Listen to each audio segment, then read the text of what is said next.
नमस्कार लाडक्या बहिणींनो, कसे आहात सगळे? मराठी टुडे या चॅनलवरती तुमचं स्वागत आहे आणि आज आपण घेऊन आलोय एक नवीन माहितीपूर्ण व्हिडिओ.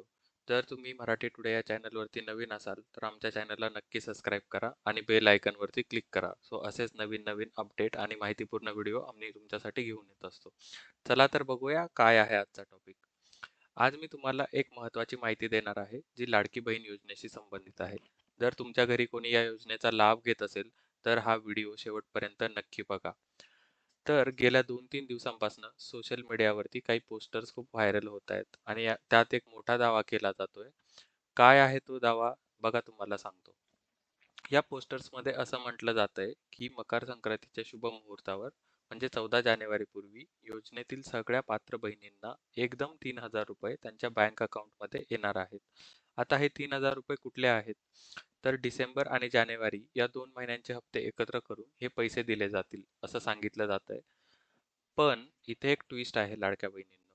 15 जानेवारीला राज्यातील 29 महानगरपालिकांच्या निवडणुका आहेत आणि तुम्हाला माहितीच आहे की निवडणुकीच्या वेळी आचारसंहिता लागू असते.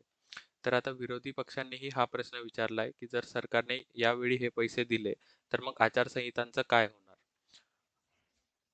चला तर आपण मुख्य पॉइंटकडे येऊया आणि बघूया कुठे हे पोस्टर्स व्हायरल होत आहेत आणि काय आहे त्या पोस्टर्समध्ये. तर माझ्या स्क्रीनवरती तुम्हाला दिसत असेल मुंबईतील वॉर्ड नंबर 2 मधून भाजपाचे उमेदवार आहेत तेजस्वी घोसाळकर. त्यांनी काही दिवसांपूर्वी त्यांच्या सोशल मीडियावर एक पोस्ट शेअर केली. ही आहे ती पोस्ट तुम्हाला माझ्या स्क्रीनवरती दिसत असेल आणि त्या पोस्टमध्ये त्यांनी लिहिलंय की मकर संक्रांतीला आणखी स्पेशल बनवण्यासाठी महायुती सरकारने बहिणींसाठी एक सरप्राईज ठेवलंय आणि लाडकी बहीण योजनेअंतर्गत डिसेंबर आणि जानेवारीचे दोन्ही हप्ते एकत्र म्हणजे 3,000 रुपये 14 तारखेच्या आधी सगळ्यांच्या खात्यात जमा होतील. बघा लाडक्या बहिणींनो, आता ह्या गोष्टीचं बॅकग्राऊंडही आपण थोडंसं समजून घेऊया. विधानसभा निवडणुकीत ही लाडकी बहीण योजना महायुतीसाठी गेम चेंजर ठरलेली होती आणि याचा त्यांना खूप फायदाही झाला. आता महापालिका निवडणुकीच्या वेळीही पुन्हा एकदा या योजनेचा भरपूर प्रचार केला जातोय. तर सध्या आपण लाडक्या बहीण योजनेचं काय स्टेटस आहे हे आपण समजून घेऊया. आतापर्यंत लाभार्थींना नोव्हेंबर पर्यंतचे सगळे पैसे मिळालेत, पण त्यानंतरचे डिसेंबर आणि जानेवारीचे हप्ते अजून येणे बाकी आहेत. आणि वेळ बघा, 14 तारखेला मकर संक्रांत आणि पुढच्या दिवशी अगदी 15 तारखेला निवडणुकीचं मतदान.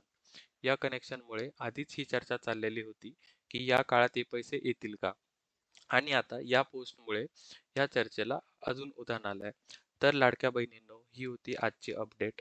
जर तुम्हाला हा व्हिडिओ माहितीपूर्ण वाटला असेल तर लाईक करायला विसरू नका आणि तुम्ही मराठी टुडे या चॅनलवरती नवीन असाल तर नक्की सबस्क्राईब करा आणि आम्हाला कमेंट सेक्शनमध्ये तुमचं मत सांगा की तुम्हाला काय वाटतंय.